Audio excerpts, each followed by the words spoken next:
Friends, Romans, countrymen, lend me your pillows. Yes, you heard that right, pillows, not ears. Because today we're diving into a topic that hits us right where it hurts the most.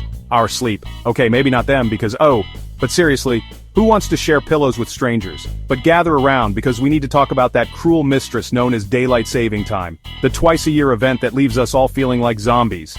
It's a topic that sparks debates, ruins mornings, and has us all questioning why we even bother. But gather around because we need to talk about that cruel mistress known as daylight saving time. It's back, baby.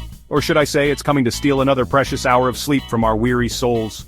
Just when you thought you had your sleep schedule under control, daylight saving time swoops in to mess it all up.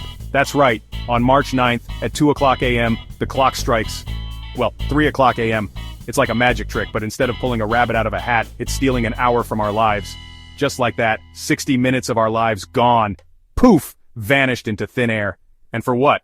So we can have more daylight in the evening? It's a cruel joke, really. 1 minute you're blissfully asleep and the next you're robbed of precious rest. Look, I'm not a morning person. You could even say I'm aggressively anti-morning. The struggle to wake up is real and losing an hour of sleep just makes it worse. So, this whole spring forward thing, it's personal. It's like the universe is conspiring against us night owls. But even if you're one of those chipper weirdos who bounces out of bed at dawn, you have to admit, messing with time twice a year is bananas. It's like we're all part of some grand experiment. So, buckle up, buttercups, because we're diving deep into the wild world of daylight saving time. Get ready for a roller coaster ride through history and science. We'll uncover its wacky origins, expose its global reach, and ask the tough questions like, is this whole thing just a big, fat waste of time? Or is there some hidden benefit we've all been missing? Let's get one thing straight. Daylight saving time was not invented by farmers. Contrary to popular belief, the idea that farmers wanted more daylight to work in their fields is a myth. That's right, big agriculture has been playing us for years with that little nugget of misinformation. In reality, farmers have historically opposed DST because it disrupts their schedules. The real culprit?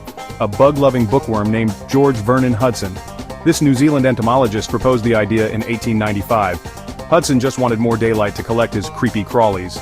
His passion for entomology drove him to suggest shifting the clocks to make better use of daylight hours.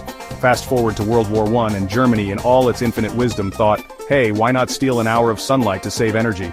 They implemented DST in 1916. Brilliant, except not really. Turns out, the energy savings were negligible and people hated it. The disruption to daily life was more trouble than it was worth.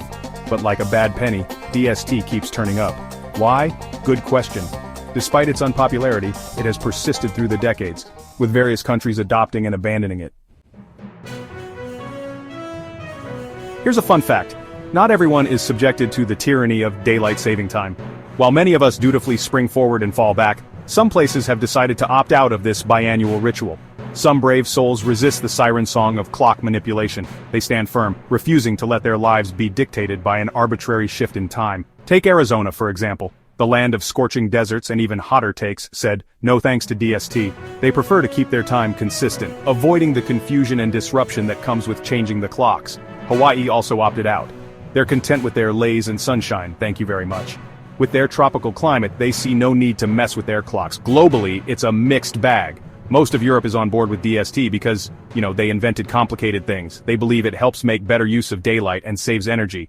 But Africa? They're pretty much like time is a flat circle, and we're good with it. Many African countries see no benefit in changing their clocks, preferring to keep things simple and straightforward. So the big question is, should we just ditch DST already? Public opinion is as divided as a clock face at 2 o'clock a.m. on the second Sunday in March. Some folks argue that DST saves energy, reduces traffic accidents, and boosts the economy. Others say it throws our sleep cycles out of whack, increases heart attacks, and makes us all a little bit grumpier. The debate rages on with passionate arguments on both sides, but ultimately, the question remains, is messing with time twice a year really worth it? You decide.